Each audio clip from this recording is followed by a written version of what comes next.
मी प्रणाली मोरे. लोकमत फिल्मीच्या मंचावर celebrity kids fathers day special या विशेष भागामध्ये आज आपल्या सोबत आहे.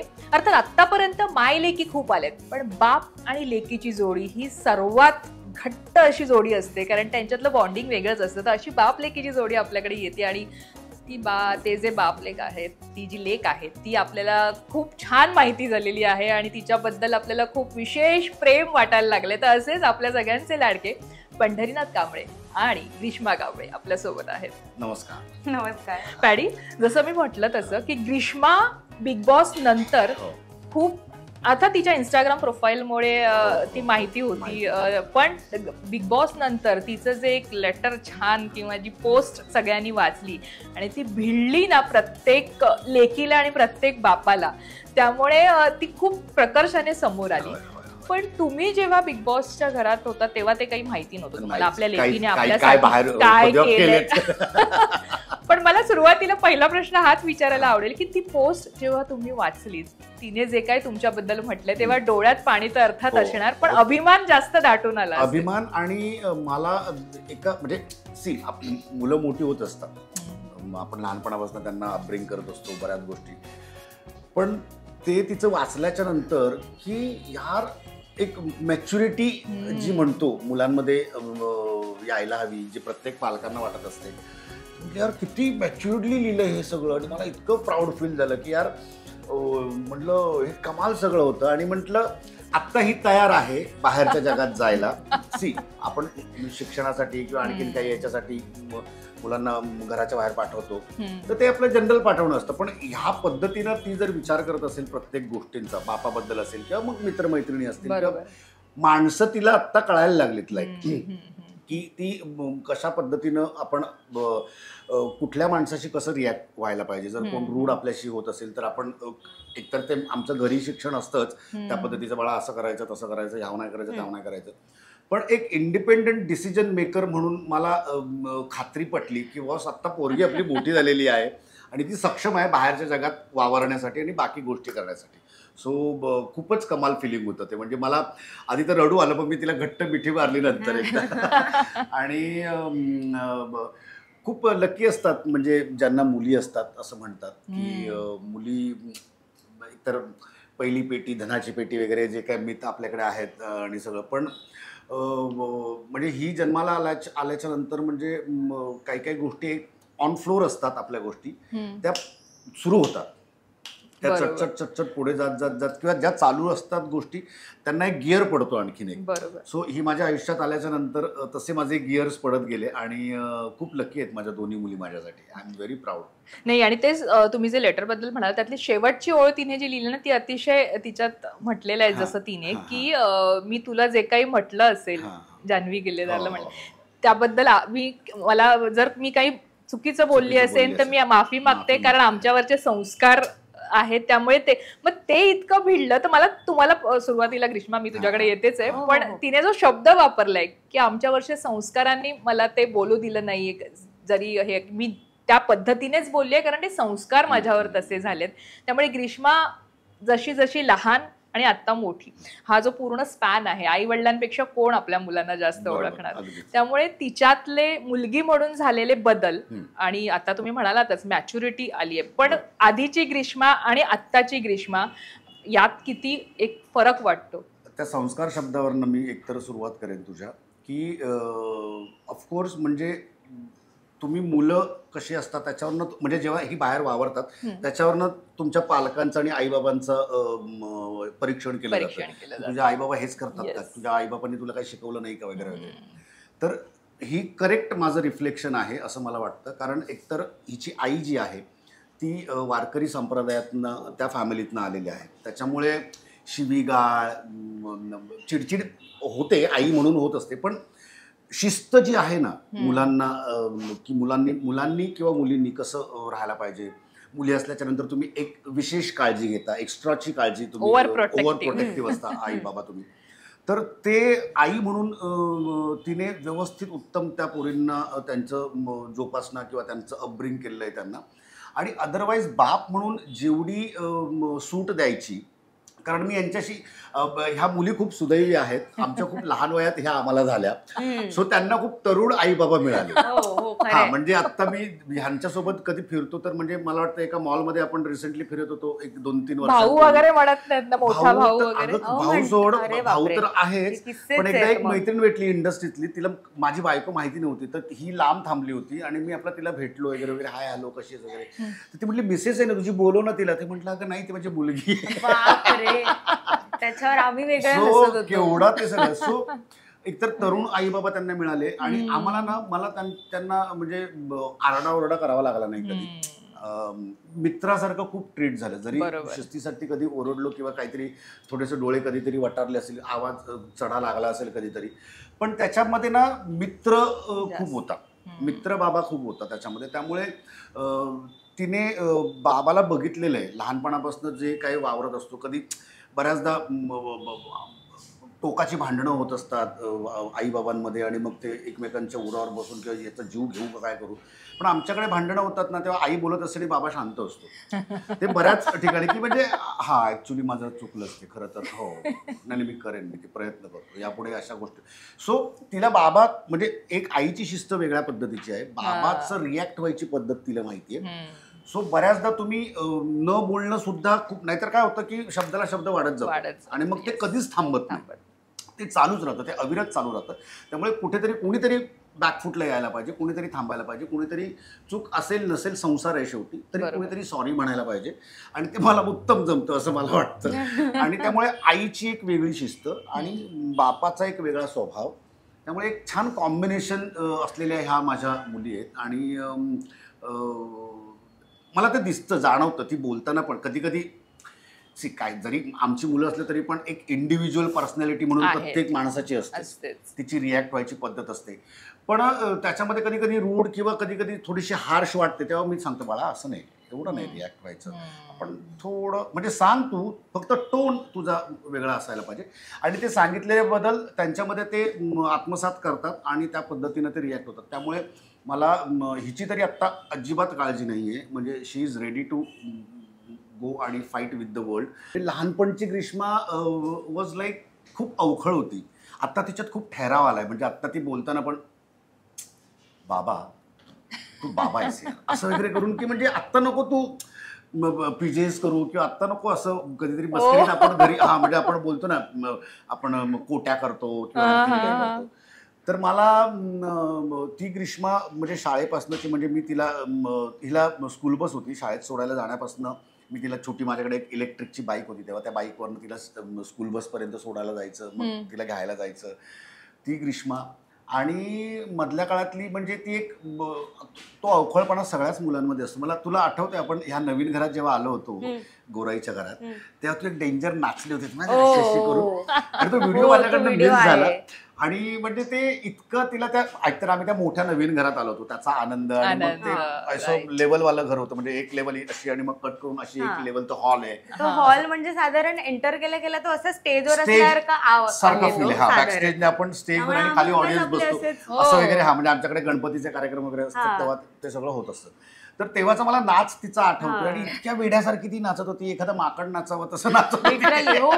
खरंच आहे. तर ते तिच्यातलं ते ट्रान्सफॉर्मेशन जे आहे ते नंतर मग ती 10वीला आल्याच्या नंतर, मग 10वीचा सिरियसनेस, मग कॉलेजमध्ये गेल्याच्या नंतर, मग कॉलेजमध्ये पाटकर कॉलेजला तिची 11वी 12वी झाली. तर तेव्हा म्हणजे मला असं वाटलं होतं की साधारण एक ॲक्टर बापाची मुलगी नाटकात वगैरे पार्टिसिपेट करेल. तर ती म्हणली बाबा यार मला नाही वाटत की मी नाटकात काम करावं वगैरे. तर मला खूप म्हणजे डिसअपॉइंटमेंट झाली की अरे यार, मी स्पष्ट सांगितलेलं त्याला की मला हे नाही जमणार, हे खूप हेक्टिक आहे, मी नाही अटेम्प्ट करत आहे. तिला किती येईल न येईल हा नंतरचा भाग आहे, पण एक आवड तरी असणं. तर मला खूप वाईट वाटलं होतं की यार, म्हटलं ठीक आहे ओके, पण म्हटलं मी जबरदस्ती करणार, तुला वाटलं तर कर किंवा तुला ज्यात इंटरेस्ट आहे ते कर. मग ती डहाणूकरला गेली ग्रॅज्युएशन करायला आणि तिकडे तर माहोल ना डहाणूकर. मला एक दिवस येऊन म्हणली बाबा मी नाट्यमंडळ जॉईन केलंय. म्हटलं असं झालं. आणि 12वी पर्यंत अशी गट्टू असलेली ग्रीष्मा, म्हणजे ती त्या कुठली वर्ष होती ती ह्याची FY SY TY ची तुझी? 10वी ते 12वी ते, आणि मग नंतर नाही साल काय साल म्हणतोय तर त्या 3 वर्षांमध्ये 13वी 14वी 15वीच्या तिच्या ती गट्टू ग्रीष्मा डिग्री कॉलेजला कधी अशी बारीक झाली सडपतळ म्हणजे एवढी झाली. म्हटलं अगं तू केवढी बारीक झालीस. अरे बाबा रोज तर येते मी घरी तुम्हाला बघतोच नाही. पण म्हटलं ते पटकन मला आज जाणवलं तर लिटरली. आणि मग नाटकामुळे ते सगळं सकाळी लवकर जाणं आणि सगळं हेक्टिक, खाणं पिणं वेळेत नाही, सगळं तालमी बिलमी, आणि त्यात ती इतकी अशी शिडशिडीत झाली होती. म्हटलं आता हे असंच मेंटेन कर. फार गट्टू म्हटलं बरं नव्हे. म्हटलं तुला अदरवाईज पण वावरायला वागायला कुठे ते पण तुला कम्फर्टेबल राहील. आणि तुला जर ऍक्टिंग मध्ये आता तू नाटकातनं काम करतेस तर ते जास्त तुला आणखीन सोयीचं होईल. आणि मग ते नाटकातनं मग सगळं काम सुरू झालं. मग नंतर म्हणली बाबा मला ऍक्टिंगच करायचं. म्हटलं वा व्हेरी गुड. तर मग आम्ही कोणाकडे आपण वर्कशॉप केलं तू? अभिजित झुंजारराव. म्हणजे आम्ही विशाखा आम्ही काही मित्रमंडळी आम्ही डिस्कस कोणाकडे कुठे कुठे ललितला पाठवायचं का, युनिव्हर्सिटीत मुंबईत हे करायचं का. तर ती म्हणली की अभिजित छान वर्कशॉप्स घेतो, ललितचे अफिलिएटेड कोर्स तो करतो तिकडनं, तशा पद्धतीचा अभ्यासक्रम त्यांच्याकडनं करून घेतो. मग तिने तिकडे गेली. मग 6 महिन्याचा तो कोर्स केला. कल्याणला जायची, बोरिवलीवरनं कल्याणला. तर इतकं तो प्रवास पण 2-2.5 तासांचा प्रवास. पण तिला ती आवड होती. मी म्हटलं ओके तुम्हाला जे, आणि मी ह्या मताचा आहे की मुलांना जे हवंय ते मुलांनी करायला हवं, ना की आम्हाला काय हवंय पालकांना. तर ते आवडीने करू शकतात. त्यांची आवड जोपासणं. म्हणजे मी नेहमी म्हणतो तुमच्या आवडत्या छंदातनं तुमचं अर्थार्जन असणं त्याच्यासारखा आनंद नाही. मला इंजिनिअरिंग आवडतं, मी तिकडे काहीतरी करेन. मला आणखीन खेळायला आवडतं, मी त्यातनं काहीतरी अर्थार्जनाचं मार्ग शोधेन. मला ऍक्टिंग आवडते, मी ह्यातनं काहीतरी. नो डाऊट थोडा वेळ लागेल. सुरुवातीचे काही दिवस डायरेक्ट आपल्याला शाळेत गेल्या गेल्या पगार नाही मिळत. शाळेतला अभ्यासक्रम झाल्याच्या नंतर आपण कॉलेज जातो, मग नोकरी करतो आणि मग आपल्याला. सो त्या पद्धतीनं आता ती त्या वाटेवर आहे आणि माझा फुल सपोर्ट आहे तिला. आता काही तिच्या गोष्टी पाईपलाईनमध्ये आहेत, थोड्याशा प्रोजेक्ट्स. पण अजून ते सेम अगेन मी जोवर ते येत नाही तोवर मी सांगत नाही. तर खूप लोक खूप गोष्टी करत असतात, पण त्या असं शीज करेक्ट नोटला तिची वाटचाल चालू आहे. पण ग्रीष्मा, मला तुला विचारायला आवडेल, जसं मी पॅडी सरांना विचारलं की बिग बॉस पासून सुरुवात केली, नंतर आपण थोडं पर्सनल याच्याकडे येऊया.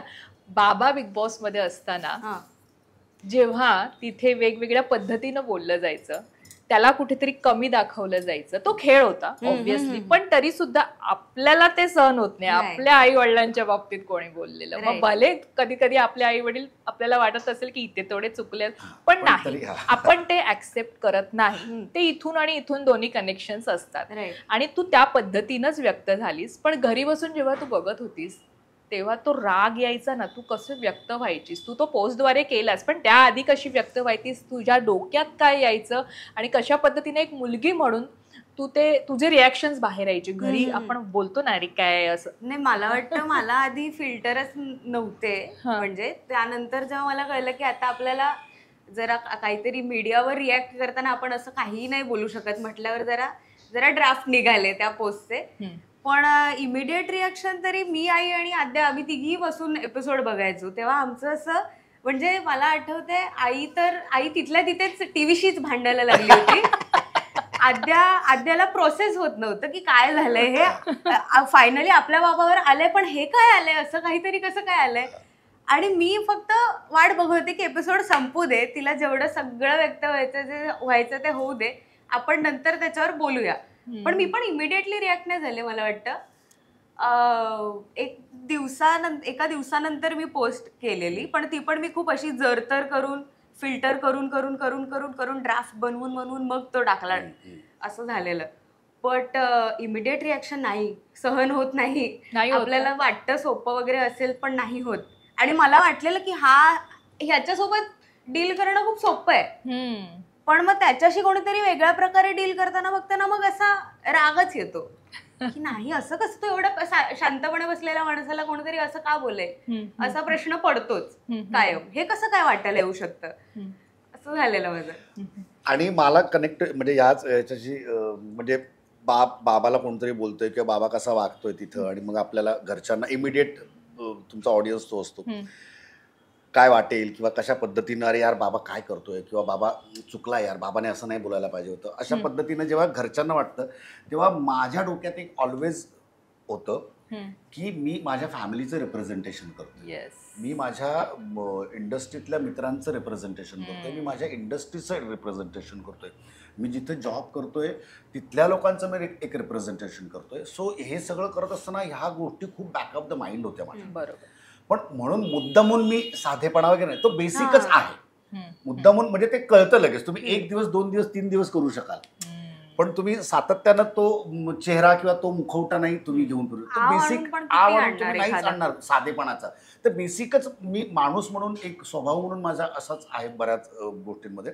सो मी ते कुठल्याही गोष्ट रिॲक्ट करताना की बॉस ह्याचे पडसाद बाहेर काय येतील, काय म्हणतील, या गोष्टींचा खूप तुम्हाला विचार, म्हणजे तो खेळ खेळताना तुम्हाला करावा लागतो.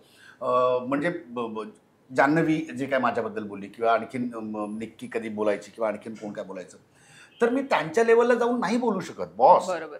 एक पंढरीनाथ कांबळे एक इंडिव्हिज्युअल म्हणून पहिली गोष्ट, नंतर एक कलाकार म्हणून, एक बाप म्हणून, एक मित्र म्हणून माझी एक डिग्निटी आहे बॉस. तू मला काहीतरी शिवीगाळ केलीस म्हणून मी डायरेक्ट तुझ्याशी शिवीगाळ नाही करू शकणार. बरोबर. तुला वेगळ्या पद्धतीने सांगेन. तर ते मी आत असताना त्या सगळ्या गोष्टींचा बॅक ऑफ द माइंड माझ्या सगळ्या खिडक्या त्या ओपन होत्या की बॉस माझ्या ऑफिसची काही मंडळी आहेत, माझी मित्रमंडळी आहे, माझ्या इंडस्ट्रीतले मित्र आहेत, माझी फॅमिली आहे. सो ह्या लोकांना त्या गोष्टीचं काय म्हणून आपण त्याचे विपरीत परिणाम होता कामा नाहीत हे करून ते खेळायचं होतं. त्यामुळे तो संयम बाळगणं खूप गरजेचं होतं तिकडे. पण आणि या सगळ्या विचारांमध्ये आता हे सगळे बघ ना परत फिल्टर झाले, पण त्यात अडकणं किती सोपं आहे. पण त्यातून पण कन्स्ट्रक्ट काहीतरी करून आपण काहीतरी रिॲक्ट करणं, दॅट वॉज नाईस. म्हणजे ते अमेझिंग होतं. ते मी अडकू शकले असते कदाचित विचारांमध्ये की हे आहे हे आहे हे आहे हे आहे, आणि झोपून गेले असते कदाचित की हे पण आहे ते पण आहे, मुलगी पण आहे, बहीण पण आहे, असं करत करत करत. पण त्याने बरोबर तिथल्या तिथे पटपट पटपट पटपट ते फिल्टर करून ते फॉर्म करून जे काय त्याचं ओपिनियन होतं ते त्याने एक्सप्रेस केलं स्वतःला. त्यामुळे ते खूप कमाल होतं ते.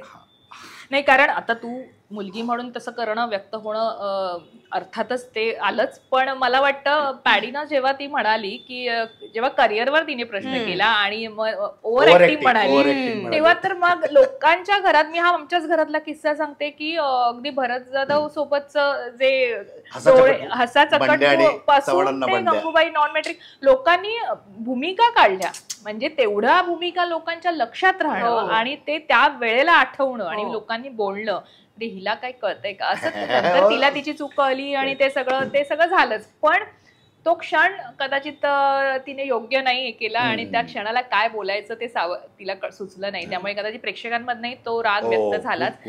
आता पुढचा प्रश्न आपण बिग बॉस कडून पुढे येऊया की असं असतं ना की आपला बाबा स्टार आहे, ह्याला 4 लोक ओळखतात, आपण कुठेतरी जातो याच्या भोवती लोक का गोळवतात किंवा लोक याला भेटायला येतात, ही पहिली जाणीव असते ना, पहिली जाणीव हे कधी झाली तुला? तुला कधी कळलं की आपला बाबा कोणीतरी स्टार आहे ज्याला लोक ओळखतात? मला वाटतं ते शाळेत झालं असावं, कारण की बाहेर पॅरेंट्स मीटिंगला वगैरे यायचे. हा हा हा हा हो हो आलाय तो शाळेत, अनेकदा आलाय, माझ्याही शाळेत आला, आद्याच्याही शाळेत जातो तो.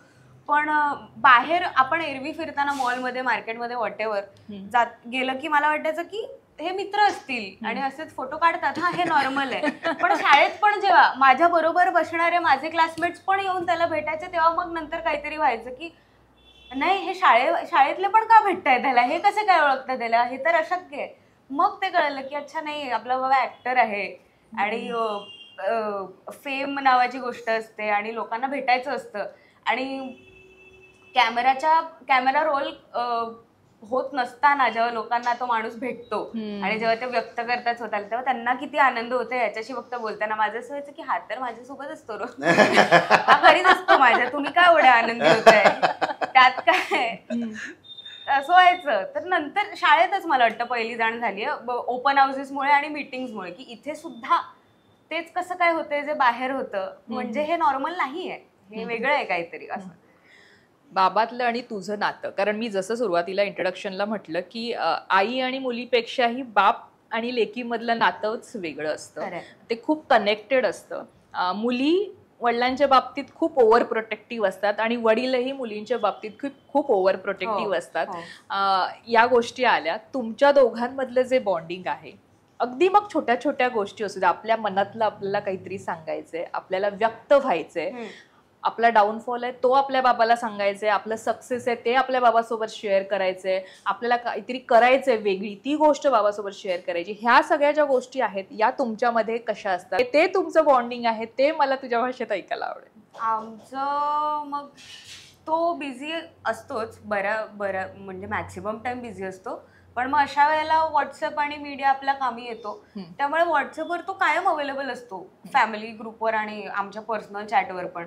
माझ्या डाऊनफॉल असं नाही, पण जे काही असेल पॉझिटिव्ह नेगेटिव्ह जर मला असेल तर मी मेसेज करते त्याला, तर मग तो लगेच रिप्लाय करतो त्यावर. किंवा मला ऑडिशनवर काही काय म्हणतात क्रिटिक हवा असेल कोणी, तर बाबा बघ हे काय वाटतंय ते, मग तो काहीतरी सांगणार हे इथे तसं ते तिथे तसं.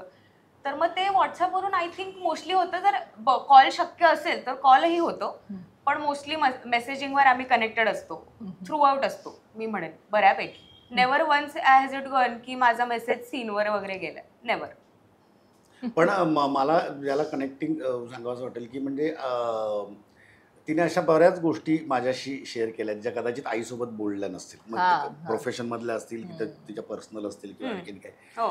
कारण तेवढा मी ऍक्सेस दिलाय तिला. नॉर्मली जे बाबांना घाबरतात वगैरे, बाबा आले वगैरे, पैसा आला नाही, बाबा आला, बाबा हे बाबा ऐक ना, अरे म्हटलं थांबा मला फ्रेश होऊ द्यात, ह्या सगळं त्यांना म्हणजे आद्याला पण, म्हणजे ही लहान असताना तेव्हा तिला पण आत्ता ही मोठी झाल्याच्या नंतर पण तिला बऱ्याच ती काय ऑडिशन करून आली, मित्रमैत्रिणींचं काय झालं किंवा काय. मी जेव्हा लेट येतो शूटिंगवरनं किंवा काय, मग बसतो, त्याच्यानंतर आम्ही 2 तास, म्हणजे समजा मी 12 वाजता आलो तर त्याच्यानंतर 1-1.5 पर्यंत गप्पा करणार किंवा 1.5-2 पर्यंत गप्पा करणार. हे आमच्याकडे बऱ्याचदा होतं म्हणजे, आणि आम्ही बसतो गप्पा मारतो. त्यामुळे बऱ्याच गोष्टी तिच्या काय म्हणतात गोपिता असं नाही, पण तिला वाटतं हे बाबा मी बाबाशी शेअर करावं, याच्यावर बाबाचं एक मत घ्यावं, आणि त्या गोष्टी आम्ही नक्कीच करतो. म्हणजे त्या बाबतीत पूर्ण ऍक्सेस आहे दोघींना पण. म्हणजे फार विचार नाही करावा लागत त्याला काही सांगायचं आता हे बाबाला कसं सांगू की बाबा. तुमच्या घरात असं आहे म्हणजे आई बऱ्याचदा रागावली की अशी म्हणते बाबाला, बाबा लोकांना हा अजून करा लाड, अजून शेफारू देताना हे तुमचे हे असं काही चालतं का आईचं? म्हणजे ते तर म्हणजे हे बी पॉझिटिव्ह, आम्ही ब्लड ग्रुप आमचे तिघांचे बी पॉझिटिव्ह आहेत. हे तुझे बी पॉझिटिव्ह, हे घ्या सगळे आणि एका मोमेंटला आम्ही तिघही एकत्र असतो आणि ती एकटी पडते. काही काउंटर काय करायचं असेल किंवा काय मत मांडायची असतील किंवा काय, तर मग ती पण तरी पण ती लढत असते आमच्या तिघांसोबत, ती हार नाही मानत. पण ते होतं की म्हणजे लाडावून ठेवलेस तू, खूप त्यांना हे करतोस, सगळ्या गोष्टी हव्या तेव्हा देतोस.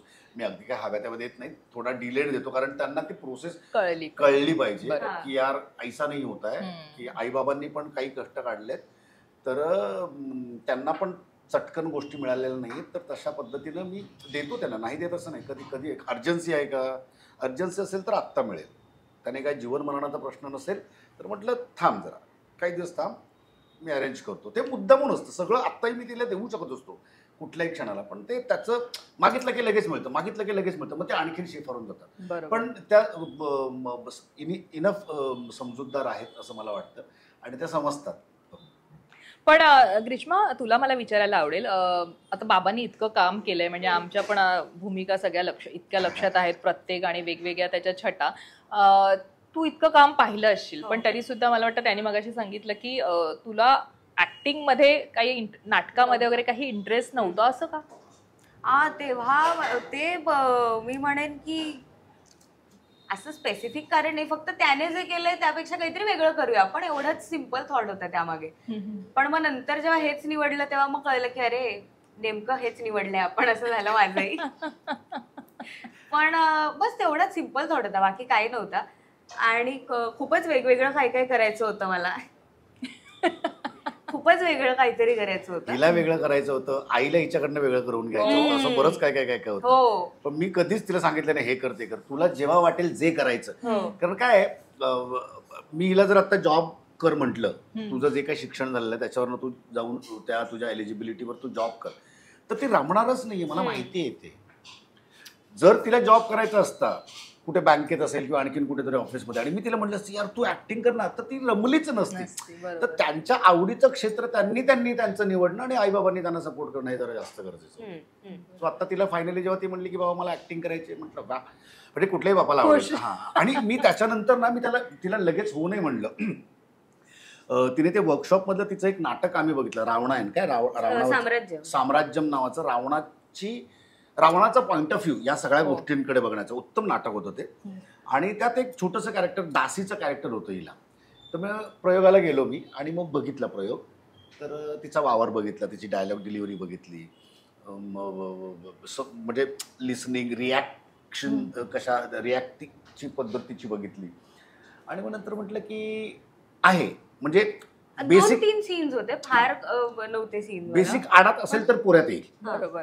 त्या आडातच नसेल तर म्हटलं मी बघितलं, म्हटलं आहे स्पार्क तो आहे, तोला आपण शार्पन अप करू शकतो. मग मी तिला संपल्याच्या नंतर म्हटलं की खूप माझं रिफ्लेक्शन मला जाणवतं, त्याच्या हातवर वगैरे होते ना. म्हटलं अरे येतो पॅडी कांबळे का क्लोन आहे असं झालं मला. पण मी त्याच्यानंतर मी तिला सांगितलं की बॉस तू कर, तुला ऍक्टिंग करायची आहे, व्हेरी गुड. आणि नंतर आणखी मी ठाम कुठे झालो, तिची एक ऑडिशन तिने तिची रेकॉर्ड केली होती. आणि ते काहीतरी नंतर ती लिंक तुला देतो, थोडीशी वाटल्यास तू कुठे लावायची असेल तर तुला लाव. आणि ती इतकी ग्रे शेडमधली ती ऑडिशन होती की मी म्हटलं अरे यार तू आपण असं कधी बोल, म्हणजे ह्या ऍक्टिंग स्टाईलवर किंवा या प्रकारच्या अभिनयावर आपल्याला कधी बोलणं नाही झालं, किंवा तू काय मला असं तू काय असं काहीतरी करशील असं मला कधीच वाटलं नव्हतं. आणि आय वॉज शॉक देअर की मला प्लेझंट सरप्राईज होतं की यार तुझ्याकडे आहे. म्हणजे ते कॉमेडी करणं ते बाय डिफॉल्ट कदाचित येईल सुद्धा किंवा काय, पण हे अशा पद्धतीचं काम मी फार केलं नसल्यामुळे ना मला आणि ते मीही एक्सप्लोर केलं नव्हतं. हा, आणि मला कौतुक वाटलं त्याचं. म्हटलं यार प्लीज तू म्हणजे तुला वेगवेगळ्या पद्धत, म्हटलं आपल्याला हिरोईन नाही व्हायचं, आपल्याला ऍक्टर व्हायचं. हिरोईन झाल्याच्या नंतर तुम्ही त्याच कॅटेगरीत आणि तेवढ्याच ह्याच्यामध्ये असतात, तुम्ही वेगवेगळ्या गोष्टी हाताळायला पाहिजे, तुम्ही विलनिश काहीतरी गोष्ट करायला पाहिजे, तुम्ही प्रेमळ काहीतरी गोष्ट करायला पाहिजे, तुम्ही आणखीन लव्हिंग काहीतरी. सो वेगवेगळ्या पद्धतीच्या तुला भूमिका करता आल्या पाहिजे, हे म्हटलं लक्षात ठेवा ऑलवेज काम. आणि आम्ही असं कॅज्युअली सकाळी चहा पिताना अरे मग आज मी ही ऍक्टिंगची स्टाईल असं वगैरे काही बोलत नाही. ते नेमकं ऑडिशन जेव्हा शूट होतं त्याच्यातनंच जे मिळतं त्याच्याचवर डिस्कशन होतं. आमचं काय मास्टर क्लास असे लागत नाहीत गार्डनला वगैरे जाऊन की मग ना असं क्लोजला असं बोलायचं आणि मिडला असं बोलायचं, असं वगैरे काही नाहीये. ते विषय जेव्हा निघतात कॅज्युअली, मला त्यातलं ते आवडलं, मला आठवलं की मी सांगणार, त्याला काही आठवलं तर तो सांगणार. म्हणजे आम्ही अनुभव शेअर करतो एक, म्हणजे माझे अनुभव जे काय ते मी ह्या प्रोसेसमध्ये घेतलं. आणि अल्टिमेटली तिचे अनुभव तिलाच घ्यायचे. बरोबर. ते माझ्या बाबासारखेच मला अनुभव येतील किंवा नाही येतील असं नाही होणार ते. कारण आत्ताचं सगळं जनरेशन बदललेलं आहे, आत्ताचं सगळं सिस्टीम बदललेलं आहे, आत्ताचं शूटिंगची स्टाईल बदललेली आहे. सो ह्या सगळ्या प्रोसेसमुळे म्हणजे त्यांचे अनुभव डेफिनेटली वेगळे असतील. बऱ्याचदा मी मला काहीतरी ऑडिशन शूट करून द्यायचे असेल तेव्हा हा माझा डिरेक्टर असतो, तेव्हा हा मला सांगते बाबा तू कंस वाचला नाहीये, कंसातल्या रिॲक्शन्स आहेत, तू त्या नुसत्याच करतोयस रॅन्डम. म्हटलं हो का, काय काय, मग ते असं करतो तो असं करतो वगैरे वगैरे, ह्या रिॲक्शन म्हणजे ती मला सांगते तर मला कौतुक वाटतं यार की म्हणजे ते डिटेलिंग. म्हणजे काय कुठलंही सीन करताना किंवा तुम्ही नाटकात, सिनेमात किंवा आणखीन टेलिव्हिजनला काम करताना तुम्ही अख्खी स्क्रिप्ट वाचणं खूप गरजेचं. तर स्क्रिप्टचं डिटेलिंग ह्या पोरांमध्ये हल्लीच्या आहे, याचं मला कौतुक वाटलं. सो ती मला सांगते बाबा तिथे नाही, तिथे तो कंस आहे आणि त्याच्यानंतर एक पॉज आहे, तू पॉज दे तिथे त्या वाक्यानंतर, मग तू इकडे तिकडे बघ वगैरे सगळं असं. आम्हाला काय सवय झाली, डायलॉग किती डायलॉग कंस नाही ते बघतो असं. पण ह्या पोरांमुळे ते म्हणजे आता मी नव्याने परत एकदा कंस वाचायला पण शिकलोय. नाटकात तर आपल्याला कंस वाचावाच लागतो कारण ते तेव्हा दिग्दर्शक सांगत असतो, पण आता ऑडिशन करताना आपण फार त्याच्याकडे लक्ष देत नाही. पण ते तेवढं किती महत्वाचं असतं. आणि नंतर जेव्हा आम्ही कधी समजा मी एखादी ऑडिशन दिली असेल त्याने मला कास्ट नसेल झालं, पण ते आम्ही टीव्हीला बघतो, बाबा हे बघ हे मी तुला सांगतो, so why I am not been selected. तर अच्छा याच्यामुळे मी सिलेक्ट नाही झालो, तर ते कळतं. ते ह्या पोरांमुळे हल्ली खूप म्हणजे मी पण अपग्रेड होत असतो. हो, कारण ऑडिशनची प्रोसेस त्याच्यासाठी नवीन आहे. ऑडिशन दिलीच नाही. आमचे मित्र टेलिव्हिजनला गेले, केदार शिंदे सिरियल करायला आला, राजेश देशपांडे सिरियल करायला आला, त्याला माहिती होतं आम्ही कशा पद्धतीचं काम करतोय. सो ऑडिशन फंडाच नव्हता तेव्हा की डायरेक्ट कास्टेड. सिनेमातनं पण बघितलेलं असतात काम, ओके हा पॅडी कांबळेला आपण हे देऊया, तर डायरेक्ट सिलेक्टेड ना. त्यामुळे ऑडिशनचा संबंध हल्ली आता ते ऍड्स बीड्ससाठी ऑडिशन्स करावे लागतात, पण त्या एक वेगळी पद्धत आहे, मजा येते.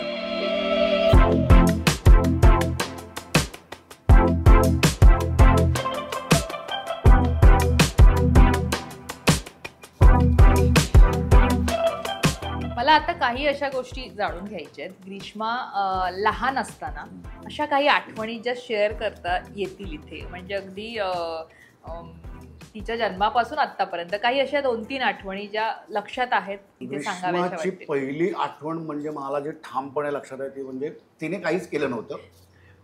ही ना माझी आई आहे. म्हणजे ते सांगतात आपल्याला पूर्वज जन्माला दृष्टांत आला. माझ्या आईच्या डाव्या कानात मस्सा होता, तीळ होता मोठा. मी जेव्हा हिला पाहिलं तर तिच्या पण इकडे एक तीळ, असं चामखेळ टाईप्स, तीळ नाही चामखेळ. आणि तो पुढल्या आठवड्याभरानंतर तो त्याचा निकळून पडला. म्हटलं अगं तीळ कुठे गेला, बायकोला विचारलं. ती म्हणलं अरे पडला. तर ती सांगितलं तिने की बॉस मी आले परत, तो काळजी करू नको. आणि खूप गोष्टींनी मला आत्ता काही गोष्टी माझ्या करायच्या असतात किंवा काय, तर मला खूप मदत असते हिची. मग माझ्या कपडे तयार करायचे आहेत. म्हणजे आता बिग बॉसला तर लिटरली आय स्वेअर की म्हणजे हिने आणि विशाखाने या दोघींनी मिळून सगळं माझा वॉर्डरोब केला होता, अख्खा जे काय. म्हणजे एकही म्हणजे कपडा म्हणजे मी म्हणा नको ग हे असं मी नाही घालत, नाही तू घाल, तू कर. त्यामुळे ह्या पोरीची मला खूप तशी एक तर लहानपणीची आठवण. जसजशी मोठी होत होती ना तसं म्हणजे आम्ही गाणी गायला बसायचो. मला गाणं आवडतं, मग आम्ही गाणी गायला बसायचो. मग ती गाणी तयार करायचं. तर ना एकदा सांगितलेली एक चाल असेल किंवा काय तर ते चटकन ग्रास्प करायची, ती एक गोष्ट. नंतर मग असं लक्षात आलं की अरे हिला नाचायला पण आवडतंय. मग आम्ही डान्स क्लासला त्यांना टाकलं. सो आणि म्हणजे मी अभ्यासासाठी कधीच, म्हणजे आईच नेहमी प्रेशर करायची, आम्ही कधीच अभ्यासासाठी प्रेशर केलं नाही दिला. मी हॅपी असायचो जे काय पास व्हा. आणि सर्वायवलसाठी तुमचा फोकस भूगोलात 100पैकी 100 आणणं किंवा इतिहासात 100पैकी 100 आणणं हा नाही आहे. तर तुमची आवड जी पुढे जाऊन जी आज ही होणार होती. सो हिने मॅथ्समध्ये किंवा सायन्समध्ये आउट ऑफ मार्क्स आणण्यात मला काहीच किंवा तिलाही आत्ता काही फायदा नसता. मी नेहमी त्यांना सांगत असतो की तुम्हाला म्हणजे जेव्हा आपल्या काळात जेव्हा 10वी मिनिमम क्वालिफिकेशन होतं त्या आत्ताचं तुम्हाला ग्रॅज्युएशन करणं गरजेचं आहे. तुम्हाला अवेअर असणं गरजेचं आहे. तुमच्या जगात काय काय विषय आहेत, कुठल्या कुठल्या विषयांवर येतो. त्यामुळे मी तिला अभ्यासावर म्हणजे मी तिचा अभ्यास जेव्हा मार्कशीट्स यायच्या तर ती आई थोडंसं कधी कधी दटावायची तिला. तर माझ्याकडनं असं ओके पास झालाय ना आपण. आणि बरेच अगदीच काही टुकार पण नव्हती, म्हणजे एक 60-65-70च्या रेंजमध्ये ती खेळायची नेहमी. पण ते सगळे छान होते. मग नंतर हळूहळू जसजशी ती मोठी होत गेली तर काय म्हणत त्याला, म्हणजे कॉलेजमध्ये आल्याच्या नंतरच्या काही गोष्टी असतील तिच्या किंवा काय, तर मी तिला सपोर्टिव्हच राहिलेलं आहे. त्या म्हणजे मला त्या सगळ्या आठवणी अशा म्हणजे एक तिची आठवण म्हणजे गंगूबाई सिरियल जेव्हा चालू होती आणि त्याच्यात एक एपिसोड होता, वर्ष 2 वर्षांची असशील तेव्हा, समजत होतं म्हणजे समजत होतं तिला की हा आपला बाबा आहे. हो. एक एपिसोड होता, श्रेयस तळपदे त्यात गेस्ट एपिसोड करायला आला होता आणि त्यात तो यम असतो. आणि तो थ्रू आउट एपिसोड जो होता तो स्वप्नातला असतो की स्वप्नात आम्हाला ते असं असं होतं आणि मग ते यम आम्हाला घेऊन जातो की काय. आणि एंड ऑफ द एपिसोड आम्ही गंगू आणि छू स्वप्नातनं जागे होतात आणि हे मला असं असं स्वप्न पडलं. तर ती पण म्हणते अरे होय मला पण असं असं स्वप्न पडलं, आपल्या दोघांना पण एकच स्वप्न पडलं आईला. मग सगळं आम्ही ते आठवून सांगतो, मग हे झालं ते झालं ते झालं ते झालं आणि यमाबद्दल आम्ही बोलतो वगैरे. आणि दारावर बेल वाजते, आम्ही एकमेकांकडे बघतो, दाराकडे बघतो. तर बहुतेक यम तर नसेल ना आला, नाही काय गंगूत आहे असं काय थांबे. आणि मी दार ओढायला मी उठतो, ती मला ओढते, मी परत उठतो, ती मला परत ओढते, झटापट ओढते एकमेकांना. आणि एका मोमेंटला ती मला खाट म्हणजे जी खाट असते बेडवर ती मला लोटते आणि माझ्या पाठीवर बसते. तर ते अंदाजानेच बसायच्या बाई तेव्हा सगळ्यात लोक खूप लोक विचारायचे ती मारते बिरते तुला लागतं करायला लागत नाही. तर खोटं खोटं असतं तसं काय. तर ती माझ्या अंगावर बसली पाठीवर. टेलिकास्ट जेव्हा झाला एपिसोड तेव्हा हे बघत असायची आई बी. तर जशी ती बसली माझ्या अंगावर तर ही रडायला लागली, माझा बाबा बोलते, माझ्या बाबाच्या अंगावर बसली गंगूताई. सो म्हणजे आपल्या बाबाला काही होतं का म्हणे, आपल्या बाबाला त्रास झाला किंवा काय. तर त्या म्हणजे कमाल म्हणजे तेव्हापासून त्या रिॲक्टिव्ह आहेत लाईक म्हणजे बाबासाठी आणि बाबाच्या बऱ्याच गोष्टींसाठी. सो त्या या 2 गोष्टी मला खूप अगदी प्रॉमिनंटली आठवतात. आणि ग्रीष्मा, तुझ्या आयुष्यातल्या बाबाच्या अशा आठवणी, मग प्राऊड मोमेंट असू देत काही त्याचे जे आपल्याला अरे हा माझा बाबा आहे असे मोमेंट असू देत, आणि दुसरे कुठलेही जिथे इमोशनल झालेस त्याच्यासाठी, जिथे त्याचा कधी रागही आला आणि का आलाय हेही सांग.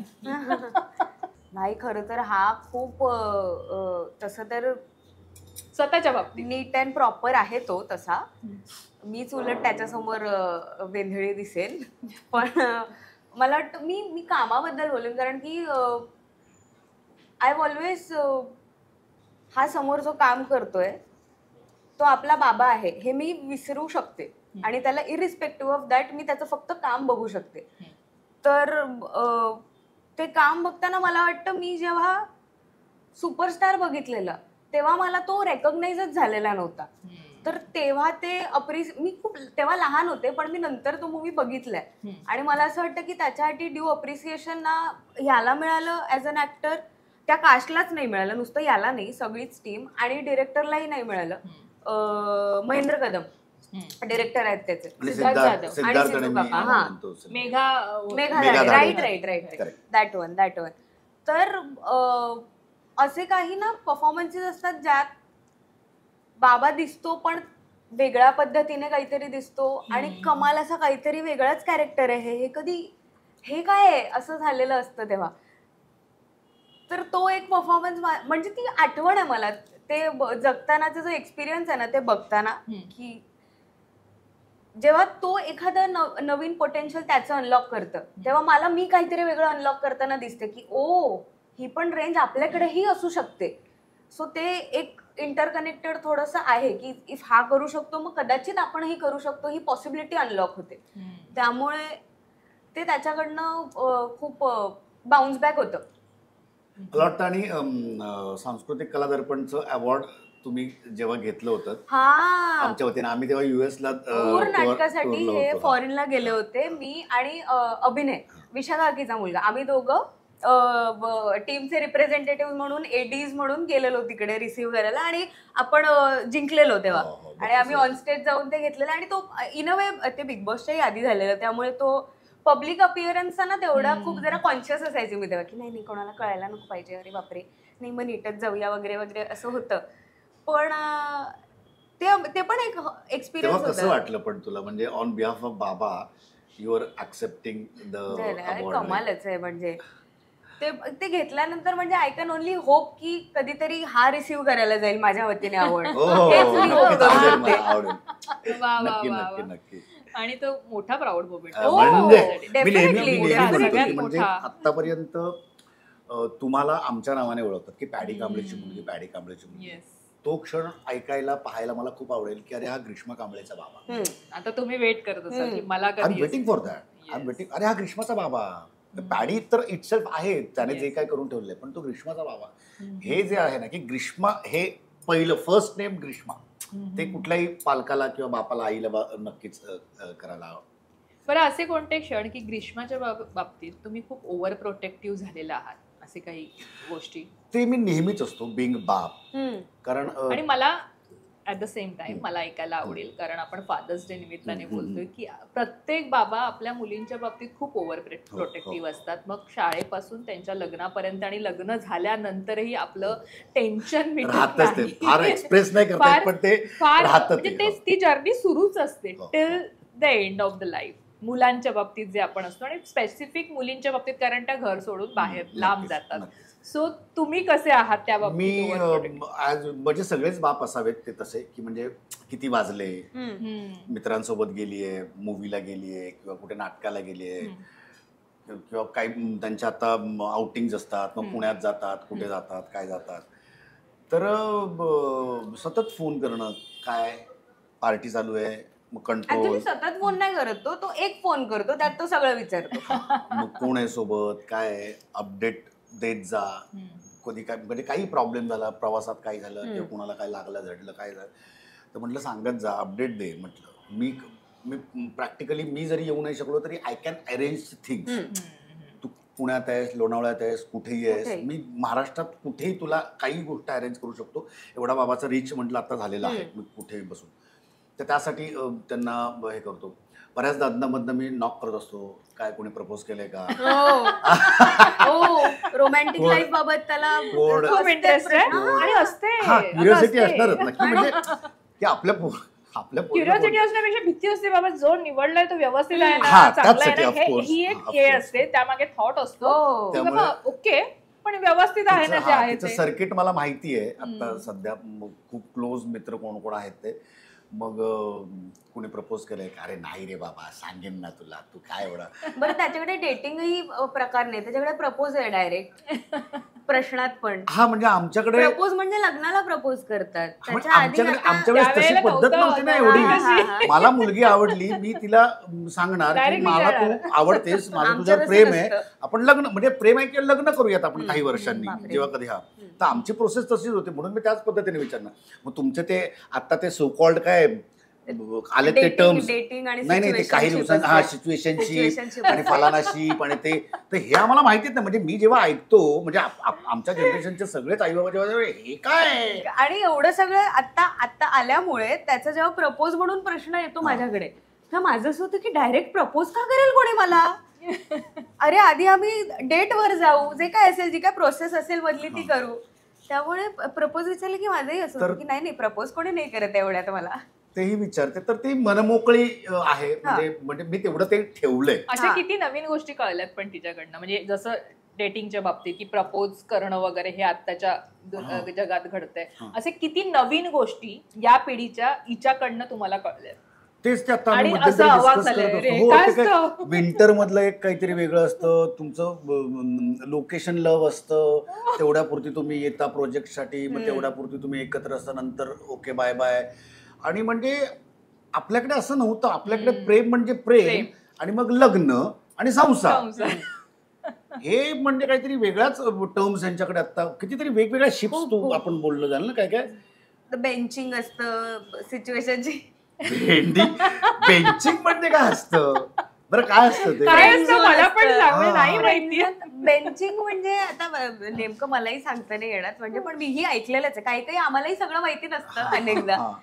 पण सिच्युएशनशिप म्हणजे धड रिलेशनशिप नाही, आणि म्हणजे मित्रापेक्षा जास्त पण नवऱ्यापेक्षा कमी, म्हणजे ही कुठली अशी रिलेशन, करायचं सगळंच आहे, करायचं सगळं पण आपण अडकायचं नाही कोणात. अरे असं कसं, हे सगळं सोशल मीडियामुळे झालंय, बाकी काही नाही. कारण की यांच्या वेळेला मीडिया नव्हता, त्यामुळे जेव्हा हॅशटॅगच्या गोष्टी येतात किंवा नाही बाबा कॅप्शन असं नाही टाकायचं, ट्रेंडिंग गाणं लावायचं असतं तर तुझी पोस्ट जास्त रीच करणार, हे सगळं समजून द्यावं लागतं की रीच कशाला हवी आहे, माझा खूप रीच आहे. पण नाही, आपल्याला मीडियाला वेगळं परत करावं लागतं. बापरे.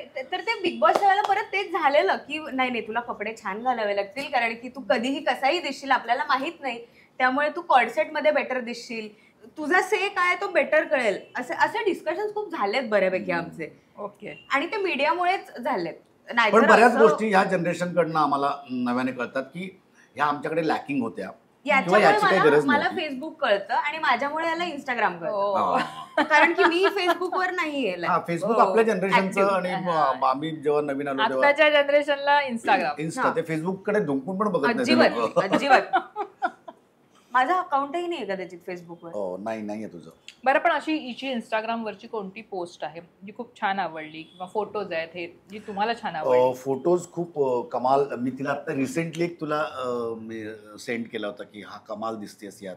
नाही डीपी. पण मी तिच्या पोस्ट म्हणजे मी वॉच म्हणून नाही, म्हणजे ते उगाच कोणी काय रिप्लाय केलंय, कोण काय होतं म्हणून नाही, पण मी जनरल मला ते आवडत पण नाही. ते मी जनरलीचे फोटोज किंवा हे सगळं बघतो ना, पोस्ट मित्रमैत्रिणींसोबत जातात तेव्हा मला असं जरा छान वाटतं, प्राऊड फिलिंग येतं की आपली पोरगी केवढी फोटोजेनिक आहे, तिचे फीचर्स खूप छान आहेत, तिचे डोळे खूप बोलके आहेत. मी नेहमी तिला म्हणतो की मला ना तुझ्यामध्ये सई तावणकरचा भास आहे. सिरियसली म्हटलं. आणि हे मी उगाच मी बाप म्हणून नाही, मला कधी कधी तिचं हसणं, तिची लिपलाईन किंवा तिच्या दातांची ठेवण, ती आहे ना, ती खूपशी सईसारखी मला वाटते. आता ती सईसारखंच काम करू शकेल किंवा काय ते माहीत नाही मला, पण मला तिच्या चेहरेपट्टीत तिचा भास आहे. सो मी तिला नेहमी सांगत असतो. सो मला काही ऑब्जेक्शन नसतं तिच्या. आणि आपल्या सगळ्याच गोष्टी कुठे आई बाबांना माहिती होत्या. सिक्रेट. तर त्यांच्या काही गोष्टी आपल्याला नाही कळल्या तर हरकत नाही, ओके ठीक आहे, फक्त त्या नीट टॅकल करा. बरोबर. ज्या आई बाबांना कळत नाहीत किंवा तुम्ही डेलिबरेटली लपवून ठेवता किंवा काय, तर त्या टॅकल व्यवस्थित करा. नंतर त्याच्यातनं होणाऱ्या गोष्टी, त्याचे जे काही परिणाम आहेत ना, त्याला तुम्हीच जबाबदार असणार. आम्ही असतो सोडवायला, आईबाप म्हणून ते सोडवणारच, पण ती वेळच येऊ नये. बरोबर. ह्या गोष्टी मी तिला इंजेक्ट करत असतो. एरवी तू जाशील, आता शूटिंगला जाशील, लोक तुझ्याशी लगट करायचा प्रयत्न करतील किंवा इरिटेट होतील किंवा खूप चिडचिड करायचा प्रयत्न करतील, तर त्या गोष्टी टॅकल करायला शिका. बरोबर. ह्या मी सतत आम्ही गोष्टींवर बोलत असतो.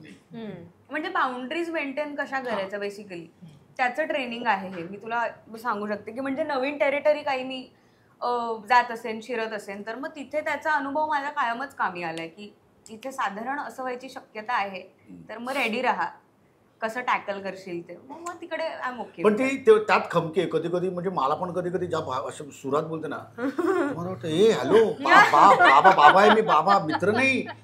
आणि आईशी पण डेंजर बोलते, आईविषयी तर म्हणजे त्या तिघी, तेव्हा मी ना असा जज असतो, जज. भांडणं चालू असतात घरामध्ये असं. आणि त्या तिघींचं आता त्या आद्याच्या क्लासेसवरनं चालू आहे, मग क्लास करावे की नाही करावे, मग कुठला करावा, काय करावं, तिने कुठले सब्जेक्ट, तिघींचे चालू असतात. तुमचं झाडे सांगा, किती पैसे द्यायचे तेवढे मला सांगा. आणि मुली आणि आईंमध्ये भांडणं पण जोरजोर अगदी हक्काने आईशीच भांडणं. म्हणजे मी आता कालची गोष्ट आहे, म्हणतो आम्ही, असं काही नाही. हो अगदी अगदी. डिबेट व्यवस्थित होतात आमच्याकडे आणि ते एका कन्क्लुजनला व्यवस्थित होतात. त्या दिवशी 2 दिवसांपूर्वी आंघोळी बाथरूम मध्ये होतो, म्हटलं अरे तुम्ही डिस्कशन करताय की भांडताय एवढ्या मोठ्या. कारण एका पॉइंटला ते डिस्कशन असलं तरी आपण दोघं मिळून शांतपणे करू शकतो, पण 3 जण असले की कधी तो आवाज चढतो. पण तो आमच्याकडे खूप असं कॅज्युअल आहे आवाज चढणं म्हणजे फक्त व्हॉल्यूम वर जातो, बाकी आमचं म्हणणं आमचं कळत असतं एकमेकांना. पण थर्ड पर्सनला काहीतरी असंच वाटणार की अरे राडेत सुरू आहे त्यांचं पटतच नाहीये वाटतं, तिघी बोलतायत काहीतरी, पण तुम्ही वाक्य ऐकली तर तुम्हाला कळेल की अरे डिस्कशनच सुरू आहे, म्हणजे शांतपणे करा, असं होणार. म्हणजे हिचा सूर असतो, हे बघ आई, हिचा सूर आता तिला कळतं ना, बाहेर फिरते. आद्याचा सूर असतो, अगं आई. अगं आई. आईचा सूर असतो की नाही नाही नाही, फला फला फला फला फला. आणि कमाल, कधी कधी मज्जा पण येते, कधी कधी टेन्शन येतं, कधी ब्लास्ट होत आहेत का आणि काय आणखीन वेगळा सूर. पण तेव्हा एक मिनिट थांबा असं करून त्यांना आवर घालून बसवतो शांत. बरं, पॅडी कांबळेची जर्नी आम्ही पाहिली आहे, ती म्हणजे नाटक, मालिका, सिनेमा अशा वेगवेगळ्या माध्यमातून गेलेली आहे. त्यामुळे अर्थातच एक बाप म्हणून डोक्यात असणार की आपल्या मुलीनं कशा पद्धतीनं जावं. कदाचित ते बोलणंही गायडन्सच्या माध्यमातून झालं असेल. आत्ता तिचा जो प्रवास सुरू आहे, एक तर तुमच्याकडनं मला तिच्याविषयी जाणून घ्यायला आवडेल आणि तुझ्याविषयी मी विचारते की कशा पद्धतीनं तू आता एक पावलं पुढे टाकतेस. मी अदरवाईज नेहमी या इंडस्ट्रीत येणारी जी मुलं असतात त्यांना सांगत असतो की तुम्ही पहिले एकांकिका करा कुठल्या तरी ग्रुपसोबत, कॉलेजमध्ये करा. इंटर कॉलेजिएट कॉम्पिटिशन ह्या सगळ्या गोष्टींचा बेस आहे. तुम्ही तिथे ज्या गोष्टी शिकता ना, त्या जगाच्या पाठीवर तुम्ही कुठेच शिकू शकत नाहीत, ते मिळत नाही. कारण इंटर कॉलेजिएटमध्ये तुम्ही बारीक एक ह्याच्यामध्ये मॉबमध्ये पण तुम्ही एखादं कॅरेक्टर करणं आणि ते करेक्ट करणं, भले एक वाक्य असेल, एक मूव असेल किंवा काहीतरी एक पोझिशन असेल, तुमची एक फॉर्मेशन असेल, तर ते तुम्हाला खूप शिकवून जातं. आणि त्यावेळेस तुम्हाला तुमच्या नकळत तुम्हाला तुमचे सिनियर्स असतात किंवा तुमचे को ॲक्टर्स असतात, ते बऱ्याच गोष्टी शिकवत असतात. ते तुम्ही कसं घ्यायचं ना, ते तुमच्याकडे आहे. त्यामुळे तुम्ही ती एकांकिका स्पर्धा करणं खूप गरजेचं आहे. मग एखादं राज्यनाट्य स्पर्धा करा, मग एखादं व्यावसायिक नाटक त्यासाठी प्रयत्न करा, मग टेलिव्हिजन करा, मग सिनेमा करा. असं मी, आणि आता एक वेब सिरीजचं आणखीन एक वेगळं दालन सुरू झालेलं आहे. ही माझी प्रोसेस होती.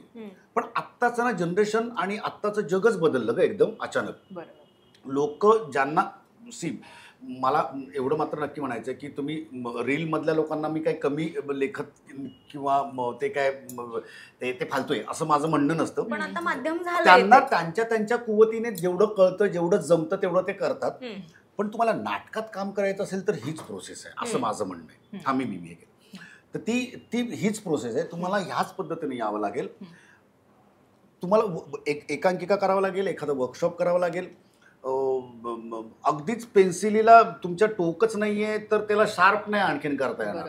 त्याला काहीतरी बेसिक इन्स्टिंक्ट त्याच्यात असणं गरजेचं आहे. ते स्वतःला जाणवायला पाहिजे. तुमच्या सोबतच्या लोकांना की आई बाबांना, मी तर म्हणतो नेहमीच आरशात बघा आणि तुमचं काम तुम्हाला जर आवडलं तर यू गो फॉर इट. इतकं सिम्पल आहे. अगदीच कोणी तुम्हाला अनालाइज करायला नसेल तर आत्ता हिच्या प्रोसेसमध्ये किंवा ह्या जनरेशनच्या प्रोसेसमध्ये एवढ्या संध्या त्यांना उपलब्ध आहेत. तुम्ही ऑडिशन द्या की तुम्ही टेलिव्हिजनला लागता, तुम्ही ऑडिशन द्या की तुम्ही सिनेमात लागता, तुम्ही ऑडिशन द्या की तुम्ही वेब सिरीजमध्ये काम करता. तर हे सगळं बदललेलं आहे. व्हेरॅज नाटकात काम करणं किंवा एकांकिकेत काम करणं हे सगळ्यात म्हणजे मला वाटतं आपली ऋषिकेश जोशीची कुठली बाग, फळबाग, जोशींची फळबाग म्हणून एक स्किट किंवा एक स्टँडअप केला होता.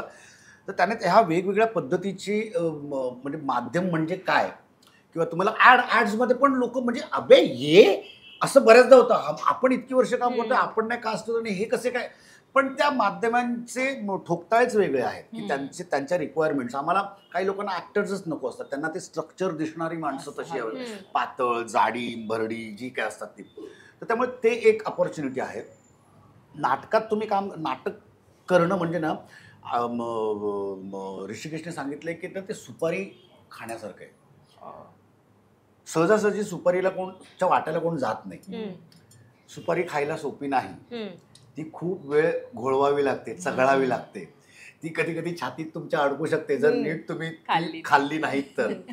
आणि तर ते अशा पद्धतीचं ते नाटक. आणि सगळ्यात कठीण जर माध्यम कुठलं असेल तर ते नाटक आहे. तर मी हिला नेहमी म्हणतो की ते तू नाटक करणं, एक तिने आता ते ह्याचं केलंय प्रायोगिकचं, पण एक व्यावसायिक नाटक करणं आणि नाटकाची जी मजा आहे ते म्हणजे तुला नाटक फार पैसे नाही देत, मला माहिती आहे. मी आता इतकी वर्ष नाटकात काम करतो, पण जे समाधान देतं ना, म्हणजे तुम्ही तुमचे सिनेमे चालू ठेवा, तुम्ही तुमचं टेलिव्हिजन चालू ठेवा, तुमची वेब सिरीज सुरू ठेवा, पण तुम्ही नाटक करायला पाहिजे. मला असं वाटतं की जर तू नट म्हणून तुला परिपूर्णता जर यायला हवी असेल तर तुम्ही तिथे कस लागतो राव तुमचा. आणि खाऊचं काम नाही, सलग एक तासभर एक सलग अनुभव देणं, एक कॅरेक्टर, आणि एक तासभर इंटरव्हलच्या नंतर तुम्ही सलग तेवढा वेळ तुम्ही प्रोसेसमध्ये. नाही तर बऱ्याचदा कॅरेक्टर सुटतं, जे टेलिव्हिजनला होतं बघ. बरोबर. जे आपण काही कॉमेडी शोज बघतो किंवा काय सुरुवात होते, अरे मी काय म्हणतो, नंतर वेगवेगळी रूपं बदलत जातात त्याची.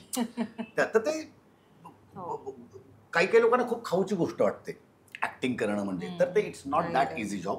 त्याच्यामागे खूप परिश्रम असतात, त्याच्यामागे खूप तालमी असतात, त्याच्यामागे ते घोटवणं असतं, त्या सगळ्या गोष्टी असतात. तेव्हा कधी मग तुम्ही एक वाक्य पण जेव्हा बोलताना तेव्हा वाटतं की अरे बॉस तालमीतला ऍक्टर आहे.